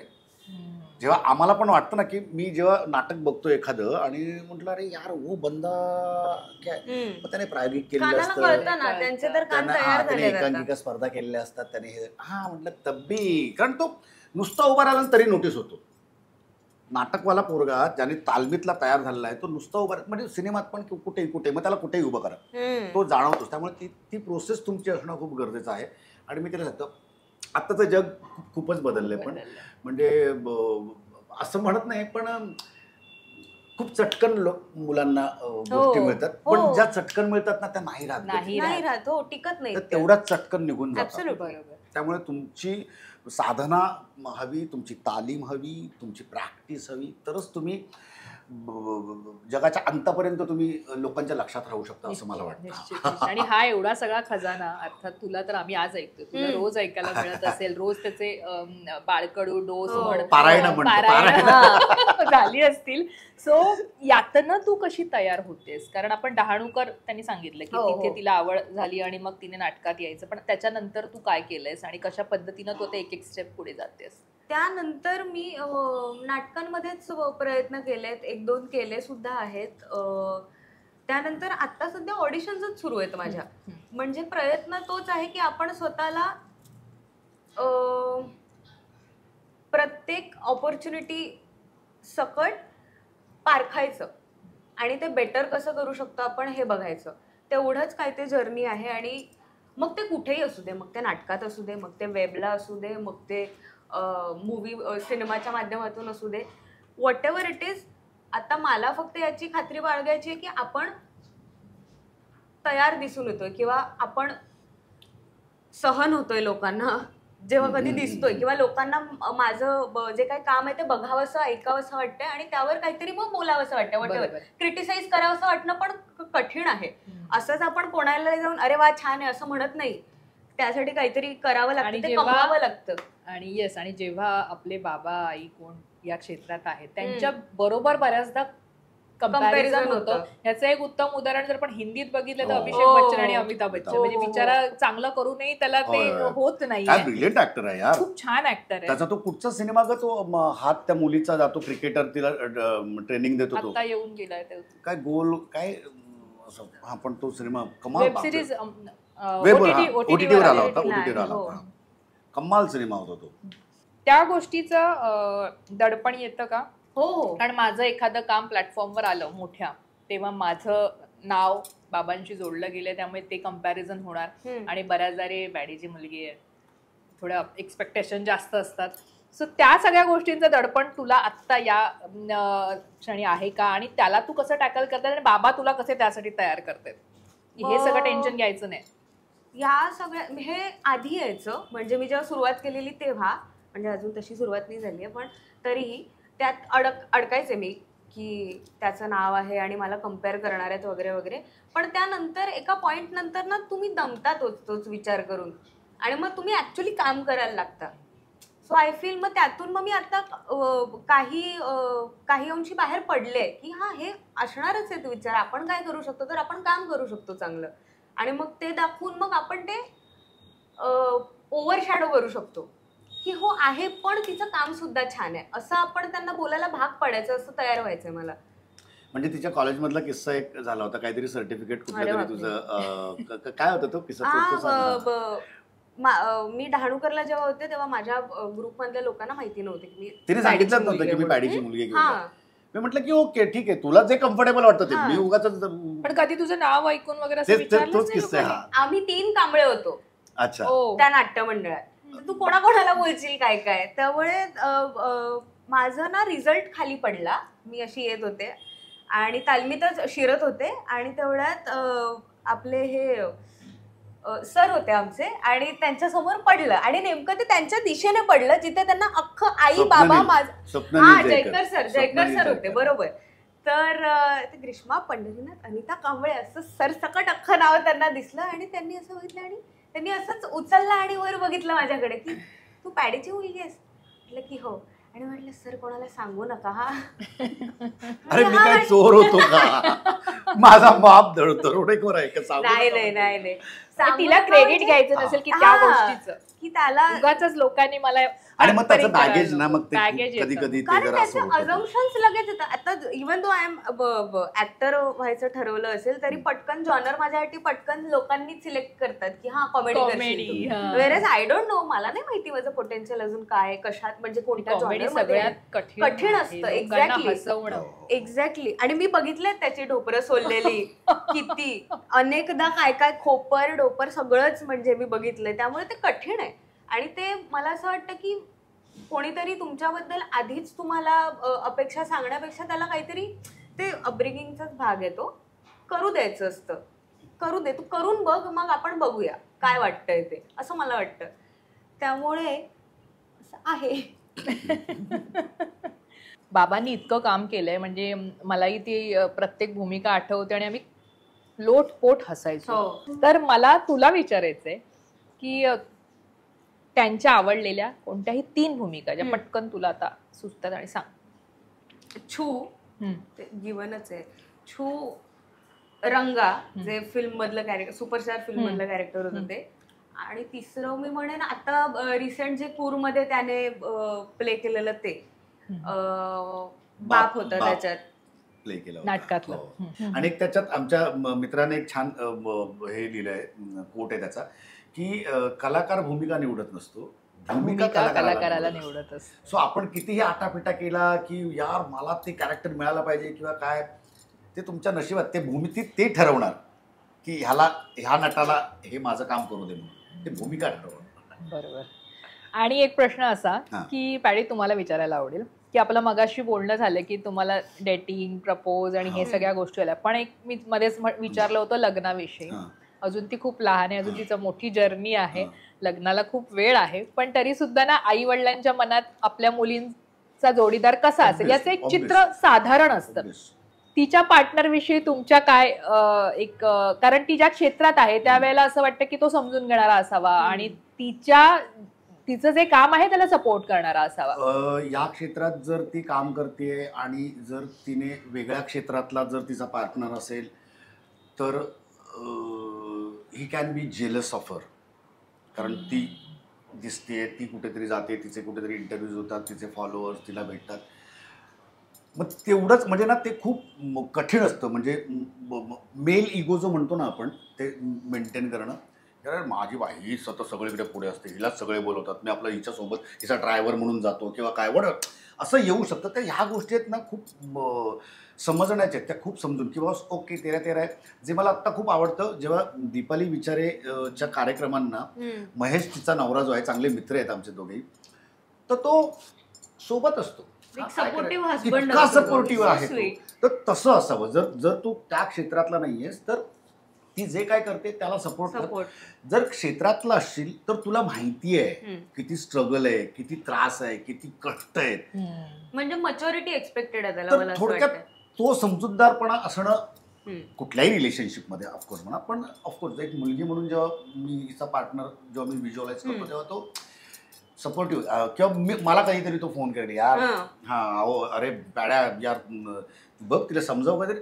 तर ते ना इतकं बॉन्डिंग असायला पाहिजे ना की तिला टॉर्चर कर किंवा काय. त्याने माझ्याशी पण बोलावं की यार ग्रीष्मा अशी अशी वागते, तुम्ही बोला तिला.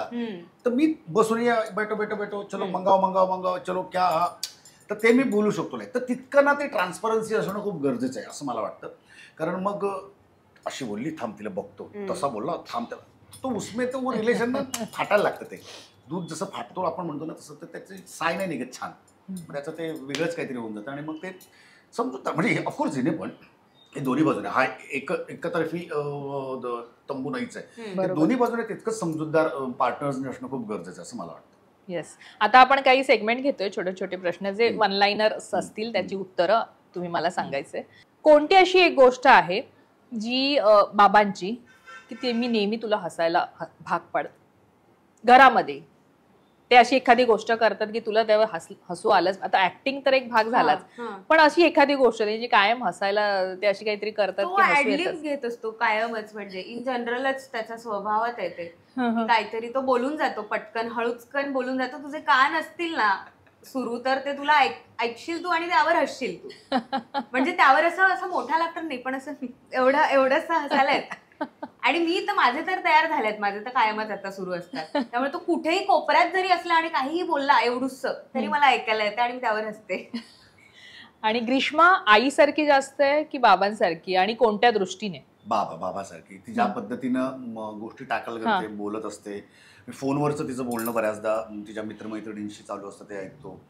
किंवा घरातला वावर जो काय आहे तो खूपसा बाबासारखा आहे असं मला माझी क्लोन असल्यासारखं मला बऱ्याचदा फील असतं तिच्याकडे. तिचं घरातलं वावरणं, स्वयंपाकघरात असेल किंवा बेडरूममध्ये काय आवरणं बिवरणं घरात काय असेल तर खूपसं बाबा म्हणजे मी दिसतो मला तिच्यात.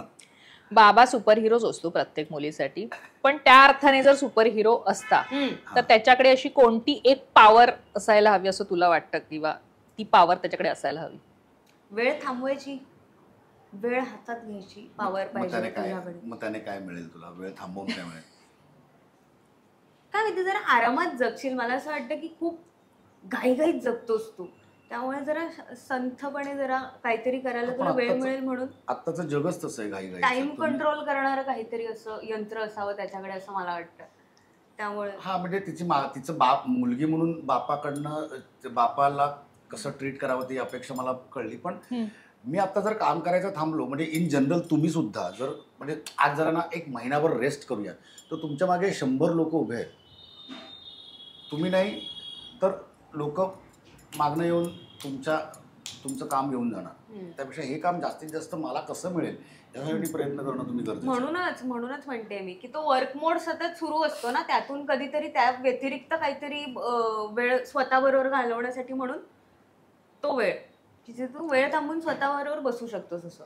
बरं, असावाला वेळ बघूया. बरं, कोण टापटीप आहे आणि कोण जास्त मेस करतं घरामध्ये? सगळा दोघांपैकी टापटीप कोण? आम्हा दोघांपैकी तुमच्या दोघांपैकी ही बऱ्यापैकी मेस करते. हो मला मी अगं म्हणजे साधा मेकअप करायचं की हे उलट केलं अख्खं पाऊच विषय संपला, ह्याच्यासाठी लगेच एका सेकंदात पसारा केलास तू होतं ना. आणि हा काय एक पॅन्ट 2 शर्ट घेतले, घडी केले, ठेवून दिले, झाला माझा पसारा आवरला. त्यामुळे त्याच्यासाठी मी कायमच मेसी असणार आहे. मी मेकअप मांडून जरी ठेवला ना छान तरीही मीच मेसी असणार आहे. माझं म्हणणं काय असतं की झाल्याच्या नंतर आवरून ठेवा तुम्ही. सेम गोष्ट माझं तर लग्न होऊन इतकी वर्ष झाली तरी सेम गोष्ट माझ्याकडे होती. आई होती तोपर्यंतही आणि आता पप्पा आहेत माझे, सो तेही सेम बोलतात मला अजूनही. पण ते की झालं ना तर आवरा ना, मग नंतर त्याच्यानंतर तुम्ही दुसरी कामं करत असता. पण नंतर तेच आवरतात. तर तुमच्याकडे तसं आहे का? नाही मी नाही हात, कारण मी हात लावेन ना तर त्यांना कधी परत मिळणारच नाही गोष्टी. तर मला दुसऱ्या दिवशी माझा मस्कारा लायनर जे काय आहे ते कुठेतरी सापडणार. कधीच मला सांग अशक्य. बरं, दोघांमध्ये कोण असं आहे की एखादी महत्वाची तारीख आहे आयुष्यातली, काहीतरी आहे, एखादा छान आपला एखादी गोष्ट आहे जी ती तारीख आहे म्हणजे विसरतात? मी विसरतो. मी विसरतो. आणि कोणाच्या लक्षात? हिच्या लक्षात असते. आणि रात्री विश करणं वगैरे ते सगळं असतं. बरं, तुमच्या घरात सॉरी नाही म्हणजे मी विसरलो तर म्हणजे एकदा मला आठवतंय, बरं बायको तशी नवीनच असते हो लग्नानंतर, त्यामुळे काय चटकन सगळ्या गोष्टी तिच्या लक्षात नाही राहत आपल्या. ही झाली होती, मध्ये झोपलं होतं, बायको तिकडे झोपले, मी इकडे झोपले आणि 9/8 बायकोचा वाढदिवस आहे. साधारण 11 तारखेला वगैरे, 11 तारखेची रात्रीची गोष्ट, मी झोपलोय आणि मी अचानक उठून सॉरी बायकोला सॉरी ते म्हटले काय काय काय काय झालं काय, पोरगं झोपलंय. म्हटलं नाही मी तुझा वाढदिवस विसरलो. हा झोप सकाळी बोलूया मला म्हणते. तर ते माझ्याकडनं बऱ्याचदा विसरणं होतं, कामाच्या व्यापात म्हणा किंवा आणखीन. पण मुलींच्या गोष्टी नसायला विसरत? मुलींच्या गोष्टी त्या लक्षात असतात बरोबर. त्या म्हणजे आता एम्बॉस झाल्यात मी, त्याला आता नाही होत काही, कारण आम्ही थैमानच घालतो ना थेट, मग ते कसं विसरणार. त्यामुळे लक्षात राहतात. अरे बापरे, मागल्या वर्षी हे विसरलो होतो आपण, तेव्हा आपल्याला खूप ऐकायला लागलं होतं आणि खूप आपल्याला परवडलं नव्हतं.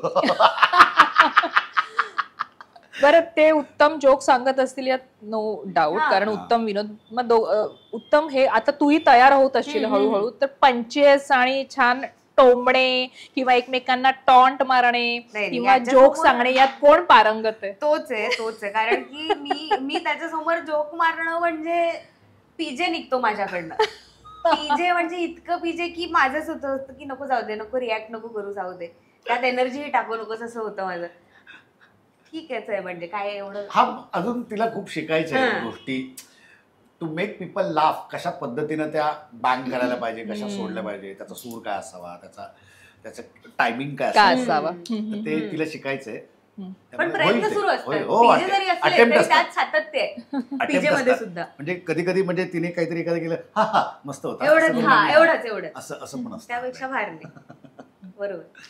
बरं, एक शेवटचा आता ह्याच्यामधलाच प्रश्न की बॉसिंगगिरी कोणाची चालते? अर्थात मुलीची.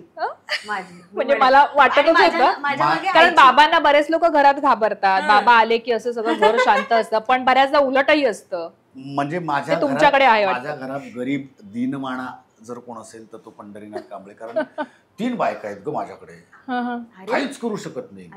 म्हणजे त्याच्यामध्ये प्रेम म्हणजे हेच आहे, म्हणजे प्रेमाची भावना पण आहे, पण एकीकडे आई असते, एकीकडे मोठी मुलगी असते, एकीकडे छोटी मुलगी असते, आणि मग हा मग चला तुम्ही म्हणाल ते असंच बऱ्याचदा करावं लागतं की ठीक आहे तुम्ही ठरवा, कारण मी काय एखादं म्हटलं तर ते नको ना रे बाबा, मग आपण असं करूयात किंवा हे घेऊयात किंवा ते घेऊयात असं, ते त्यापेक्षा तुम्ही ठरवा, माझा होकार आहे, किती पैसे द्यायचे ते सांगा मला फक्त, घ्यावं लागणारच आहे, मला राहायचंय त्या घरात. जरी मी सगळे पैसे कमवून आता तरी अजून तरी आणत असलो तरी मला राहायचंय त्या घरात. बरं, ग्रीष्माच्या भविष्यात तिने जे काही ती आता करणार आहे त्याच्याकडनं काय अपेक्षा आहेत एक वडील म्हणून? आता या मला वाटतं मुलाखतीची सांगता या छान ह्याने हवी की तिच्या भविष्याकडनं एक वडील म्हणून काय अपेक्षा आहेत, तिने ते कसं आखावं, रेखावं, कसं जर्नी करावी? जे मी आतापर्यंत मेंटेन करत आलोय की मी किती उत्तम नट आहे, किती उत्तम कलाकार आहे, त्याहीपेक्षा मी किती उत्तम माणूस आहे, या गोष्टीकडे मी ना ऑलवेज माझा फोकस असतो. मी जर उत्तम माणूस झालो ना तर माझ्या सगळ्या ज्या काय भूमिका असतील त्या उत्तम होतील. त्याचं रिफ्लेक्शन तसं येणार. म्हणजे मी जर खडूस असेल, मी चिडचिड असेल, मी जळकुकडा असेल तर ना ते ना लोकांना भावणार नाही माझ्या त्या भूमिका. मी जेव्हा एखाद्या प्रेमाचा वाक्य एखाद्या को आर्टिस्टला म्हणणार तेव्हा ना त्याला पण ते हजम झालं पाहिजे आणि बसलेल्या माणसाला पण ते पटलं पाहिजे की यार नाही खूप मनापासून बोलतो यार. तर ते तुम्ही जेव्हा चांगला माणूस असताना तेव्हाच होतं ते. मग ते गाणं असेल, ॲक्टिंग असेल किंवा काय. तर मी नेहमी तिला तेच सांगत आलं की तुम्ही काम किती कराल, तुम्ही किती पैसे कमवाल मला माहीत नाही, शेवटी ना तुमचं नाव राहणार आहे. त्या नाटकात मी ग्रीष्मा कांबळेला बघितलं होतं किंवा त्या सिनेमात मी ग्रीष्मा कांबळेला बघितलं होतं. हे जे बापाबद्दल तू ऐकतेस ना बाहेर कधी मित्रांमध्ये गेल्याच्या नंतर किंवा बाकीच्या परक्या लोकांमध्ये, तर हे म्हटलं तुझ्याबद्दल ऐकायला तुझ्या मुलांना किंवा मलाही आवडेल. बरोबर. सो हे मग मी नेहमी म्हणजे काय म्हणत आपण त्याला, तू खूप हिंदीत जाशील, वेब सिरीज करशील, उद्या आणखीन फलाना गोष्ट करशील, पण ना यार ग्रीष्मा सेटवर आली ना की यार मज्जा येते यार, की ती खूप छान चिडचिड न करणं. म्हणजे बेसिक आम्ही काही गोष्टी बघत असतो, हेअर ड्रेसर नसतात, मेकअप आर्टिस्ट नाही, स्पॉटच नाही, पाणीच नाही, चाय नाही. अरे असं होतं मला कधी कधी. ओके मरायला नाही होत ना, एक अर्धा पाऊण तास जर डिले झाला, चल ना ज्या कामासाठी आलायस ते कर. आणि ह्याच्या अगोदर कुठे मिळत होतं रे तुला, आत्ता तुम्हाला ह्या सगळ्या गोष्टी पाहिजेत.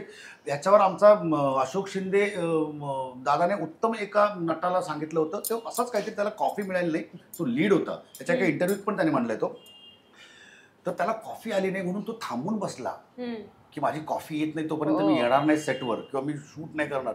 तर अशोक दादा म्हणला अरे आत्ता काम मिळालंय तुला तर ते कर, त्याच्यासाठी थांबू नको, कॉफी मिळेल नंतर कॉफीच मिळेल, काम नाही मिळणार म्हणला ह्या ॲटिट्यूडने. तर हे किती वाईट आहे. म्हणजे एखाद्या सिनियर ॲक्टरला त्याला समजावं लागतं, अरे तुम्ही आम्हाला बघून फॉलो करा यार. तर ते मला नेहमी हिला सांगणं असतं की तू जाएगी उधर ना माहोल हॅपी होना चाहिए बॉस. यार ग्रीष्मा आली यार, मज्जा आली, आत्ता मज्जा येणार, ग्रीष्मासोबत काम करायला मज्जा येते, ये होणार.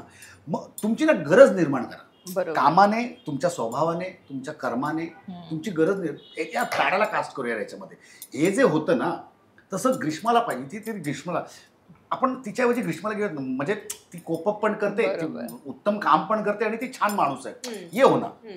म्हणजे मी विजय चव्हाण मामा, विजू मामाबद्दल आम्ही नेहमी म्हणायचो, विजू मामा 30 दिवसात, महिन्याचे 30 दिवस असतात, तो त्या 30 दिवसात 40 दिवस काम करायचा. कारण विजू मामा सगळीकडे असायला हवा, लोकांना हवा. मग तो अर्धा शिफ्ट इकडे शूट करायचा, अर्धा दिवस तिकडे शिफ्ट करायचा, मग रात्री नाटकाचा प्रयोग करायचा.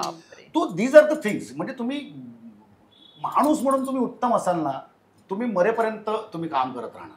आणि कुठल्याही नटाला तेच हवं असतं की मी मरेपर्यंत काम करावं. मी बेड रिडन, मी ह्यांना सांगितलं, मला ना बेड रिडन वगैरे असं अच्छा पडलंय आणि कोणतरी माझी सेवा करतंय, मला असं नाही काम करायचं. मी काम करता करता यार त्याच्यावर काय आनंद नाही यार.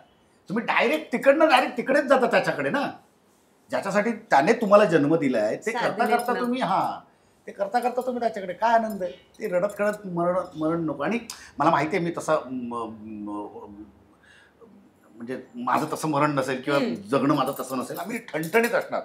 मी जोवर जगेन माझ्या वयाची जी काय 70, 75, 80 जी काय गाठेन माहीत नाही, पण मी ठणठणीत असणार. ह्याला टोला मार, त्याला टोला मार, त्याला टपली मार, असंच करत असणार मी. म्हणजे माझा म्हणजे मी म्हातारा पण जेव्हा अजून व्हायचो अजून, म्हणजे आता त्या झोनकडे आहे, पण म्हणजे गोड म्हातारा असेल मी, एवढं मात्र नक्की. म्हणजे माझ्या नातवंडांना आणि मित्रांच्या नातवंडांना आणि बाकी सर्कलला पण पॅडी कांबळे तेवढाच हवा असं वाटेल की जो आत्ता वाटत असतो. शेवटचा प्रश्न ग्रीष्माला, फादर्स डे निमित्तानं आपण ही मुलाखत केली आहे, सेलिब्रिटी किड्सचा शो आहे, पण विशेष भाग आहे फादर्स डेचा. आज बाबाला काय सांगशील आपल्या मनातलं, त्याच्याशी तुला बोलायचंय?